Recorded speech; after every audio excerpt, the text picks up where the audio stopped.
Very good morning, my dear student. Our class 8 or সমূহ ছাত্ৰ-ছাত্ৰীক আজি ক্লাছটো লৈ মই তোমালোকক সকলোকে স্বাগত জনাইছো। তোমালোকে জানাই আমি বৰ্তমান সময়ত যেটো ক্লাছ কৰি আছো, যেটো পাঠ তোমালোকৰ মেথৰ পঢ়ি আছো, হিয়া পাঠৰ নাম হল বৰ্গ আৰু বৰ্গমূল।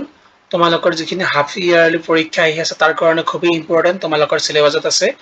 আৰু আজি যেটো আমি এক্সাৰসাইজ চাম, যেটো অনুশীলনী চাম 6.3, তোমালোকে নোট বহি উলিয়াই লবা। ইতিমধ্যে 6.3 এর আমি এটা পাঠ অলরেডি কৰিছো। আজি 2 নম্বৰ পাঠ আমি আৰম্ভ কৰিম, পাৰ্ট খণ্ড আৰম্ভ কৰিম, ঠিক আছে। ওকে, আজি আমি 3 নম্বৰ কোৱেশ্চনৰ পৰা চাম 6.3 3 নম্বৰ প্ৰশ্ন। 3 নম্বৰ প্ৰশ্নৰ যেটো 6 নম্বৰ আছে, 3 নম্বৰৰ 6, ঠিক আছে। কি দি আছে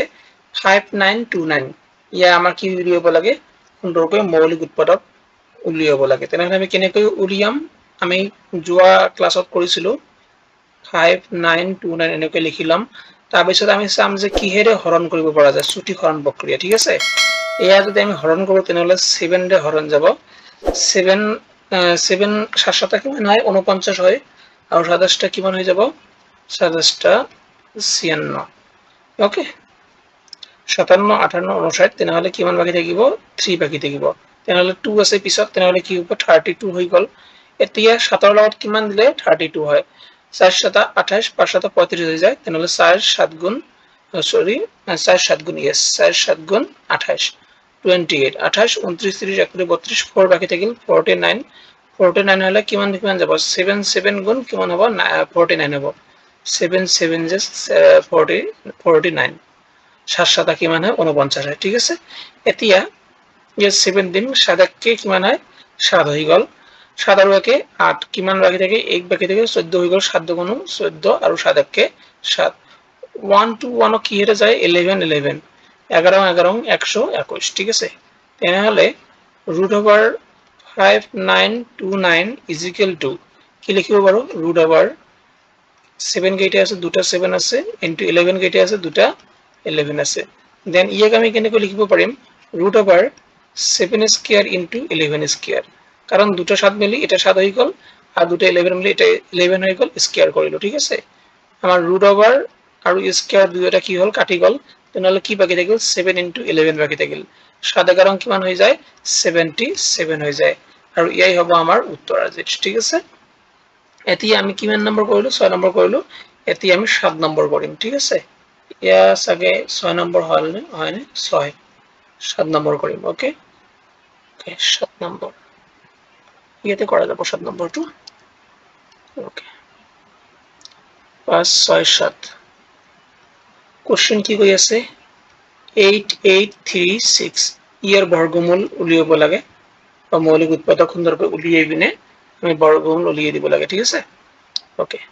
তেনেহলে ইয়াক আমি সেম একই পদ্ধতিৰে কৰিম 8836। ওকে, ইয়া 2 ৰে যাব, 2 দিয়ে কিমান হৈ যায় 2 4 গুণ 8, 2 4 গুণ 8, 2 1 কে 2 16, 2 8 গুণ 16, ঠিক আছে। 2 দিয়ে পিনে যায় 2 2 গুণ 4, 2 2 গুণ 4, 2 8 গুণ 2 9 গুণ 18। ইয়াত এটা খৰ বাকি থাকিল, ইয়াত কি হৈ যাব তেনেহলে 0 হৈ যাব, ঠিক আছে। 0 আহিলে ইয়া আমি 2 ৰে দিও 3 ৰে দিও যিহেৰে দিও নিদিও কিয়, ইয়া আমি কেতিয়াও কৰিব নোৱাৰো। গতিকে ইয়া কেৱলমাত্ৰ এটা সংখ্যাৰে যাব, সেয়া হল কি জানা 47 into 47, 47 into 47, ঠিক আছে।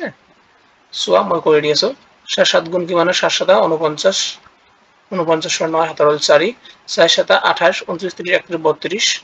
32, 4 7 28 28 8 18 2, 4 4 গুণ 16 17 18 18, তেনেহলে কিমান হৈ গল 9 হৈ গল। 8 আৰু 2 এৰ প্লাস কৰিলে কিমান 10 হৈ যায়, এত কিমান থাকিল 1 থাকিল, 8 9 10 11 আৰু 1 12 2 17 হল 1 11 কে 2। ওকে মিলিছে ইয়াৰ ইয়া, তেনেহলে 47 into 47, এই দুটি ইনটু কৰিলে পিনেহে কেৱলমাত্ৰ আমি এই সংখ্যাটো পাম, ঠিক আছে। গতিকে √8836 is equal to কিমান হ'ব √2 into 2 into 47 into 47, তেনেহলে ইয়াৰ কি লিখিব পাৰিম আমি যে 2 স্কয়াৰ into 47 স্কয়াৰ, ৰুট আৰু স্কয়ার কি হৈ যাব কেনসেল হৈ যাব। তেনেহলে কিমান বাকি থাকিল 2 into 47 বাকি থাকিল, আৰু ইয়াক যদি আমি ইনটু কৰো, ইনটু কৰিলে কিমান পাম আমি, ইনটু কৰিলে আমি পাম 90 4 পাম ঠিক আছে কেনেকুৱাকৈ 47 into 2 সাধ্যগুণ কিমান আছে 14 4 হাতৰ লেখ সাধ্যগুণ 8 আৰু 1 9 ওকে 94 পালো ঠিক আছে ইয়া আমি বৰ্গমূল কৰিলো নেক্সট এতিয়া আমি কৰিম কিমান নম্বৰ 8 নম্বৰটো কি দিয়া আছে 5 6 7 8 ওকে ইয়াত দিয়া আছে 4225 তেনেহলে 4225 এই আমি 5 এৰে কৰিব লাগিব 5 5 টা 40 41 42 2 2 হলে কিমান হৈ যায় 22 হৈ যায় 4 5 20 20 21 22 2 বাকি থাকিল 25 তো 5 5 কিমান হৈ যায় 25 হৈ যায় ইয়া আকৌ 5 এৰে যাব যদি লাষ্টত 5 থাকে এককৰ ঘৰত তেনেহলে 5 এৰে যায় ঠিক আছে 5 কে 5 6 7 8 3 বাকি থাকিল 34 34 হলে গলে কিমান দি যায় 34 5 6 30 হাতত কিমান থাকিল 4 45 হল 5 লং 45 ওকে ওকে এতিয়া ইয়া 3 ৰে না যাব 13 ৰে যাব পাৰে 13 ঠিক আছে 13 into 13 কেনেকৈ গৈ সো 13 into 13 3 3 গুণ কিমান হয় 9 হয় 3 এককে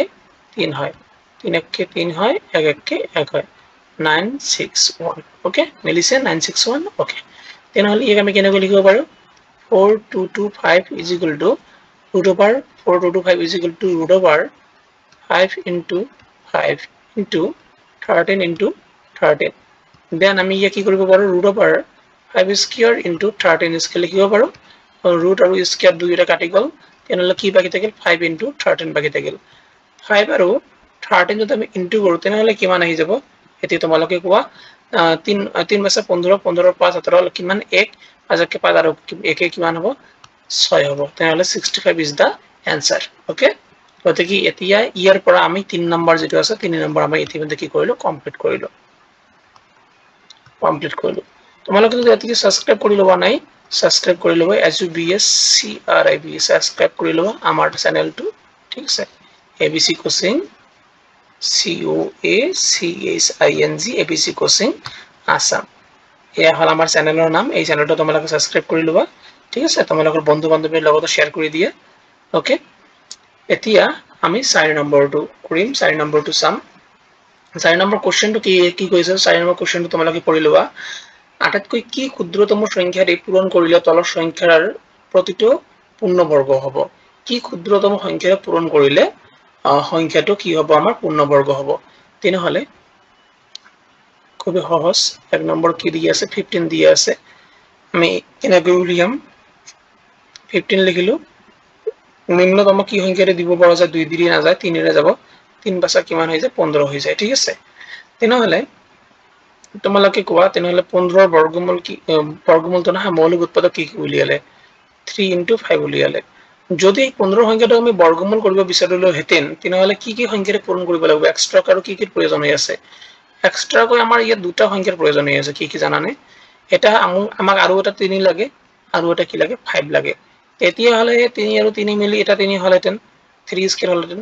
আৰু 5 আৰু 5 মিলি কি হলহেতেন 5 স্কয়াৰ হলহেতেন এতিয়া সংখ্যাটো বৰ্গ সংখ্যা হলহেতেন কথাটো বুজা নাই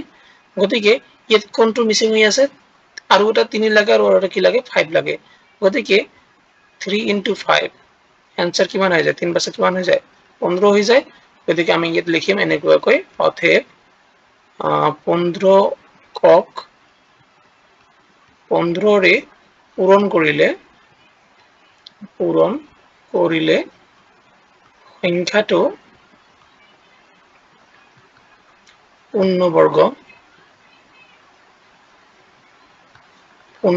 সংখ্যা হ'ব পূৰ্ণবৰ্গ হ'ব ঠিক আছে গতিকে খুব সহজ এতিয়া আমি নেক্সট টু সাম 2 নম্বৰ কি কৈ আছে 2 নম্বৰ দি আছে 45 ওকে 45 কিহেৰে পূৰণ কৰিব লাগিব নিম্নতম কি সংখ্যাৰে পূৰণ কৰিব লাগিব সো 45 আগতে কৰি সাম 45 পাছৰে যাব 5 লং 45 ইয়াত 9 আছে 3 3 গুণ কিমান হৈ যায় 3 3 কে 9 হৈ গল তেনেহলে আমি 45 কি লিখিব পাৰিম 45 is equal to 5 into 3 into 3 3 3 common আছে কি আৰু এটা কি লাগে 5 লাগে অতএব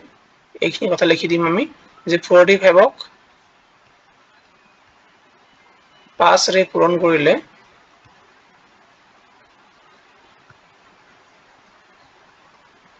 সংখ্যাটো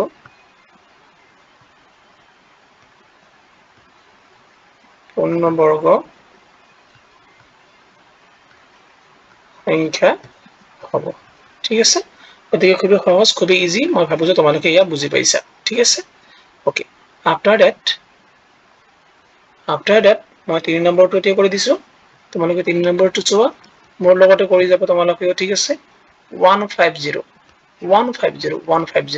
তেনেহলে 2 দি যাব 2 7 গুণ কিমান হৈ যায় 14 হৈ যায় আৰু একে কিমান 15 10 বাকি থাকিল 2 5 গুণ কিমান হৈ গল 10 হৈ গল 75 কিমান হৈ যায় 3 ৰে যায় 2 ৰে তো না যাব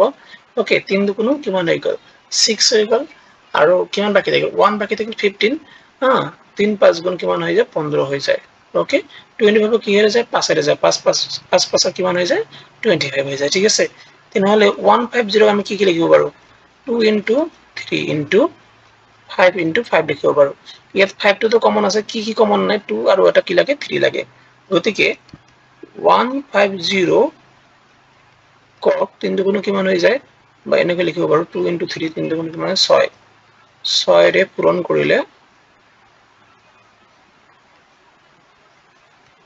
কৰিলে সংখ্যাটো কি হ'ব পূৰ্ণবৰ্গ হ'ব ঠিক আছে ওকে 3 নম্বৰ হৈ গল এতিয়া আমি 4 নম্বৰটো চাম 4 নম্বৰ কি কৈছে 175 ওকে 175 ওকে 175 কি হেৰে আমি কৰিব পাৰো 5 ৰে কৰিব পাৰো ঠিক আছে ওকে 5 3 10 গুণ কিমান হৈ গল 15 হৈ গল 15 16 17 2 বাকি থাকিল 25 হৈ গল 5 5 কিমান হৈ গল 25 হৈ গল 5 7 কিমান হৈ যায় 35 হৈ যায় তেনেহলে 175 কি লিখিব পাৰো আমি 5 into 5 into কি লিখিব পাৰো 7 লিখিব পাৰো অথবা আমি ক'ব পাৰো যে 175 5 কমন আছে 7 আৰু এটা লাগে ক 7 ৰে পূৰণ কৰিলে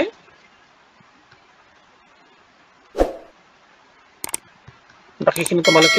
লিখি লবা ঠিক আছে পূৰণ কৰিলে সংখ্যাটো পূৰ্ণবৰ্গ হ'ব এনেকৈ লিখি দিবা ঠিক আছে ওকে বুজি পাইছা ওকে গতিকে আজিৰ ক্লাসটো আমি ইয়াতে সমাপ্ত কৰিব লগা হৈ আছে কাৰণ নহলে টাইমটো বেছি হৈ যায় অভাৰ হৈ যায় গতিকে আজিলৈ ইমানে থাকিল অহা আৰু এটা খণ্ড আহিব এই ইউনিটৰ এই লেসনটোৰ ঠিক আছে গতিকে অহা ক্লাসত লগ পাই আছো আজিলৈ ইমানে জয় হিন্দ জয়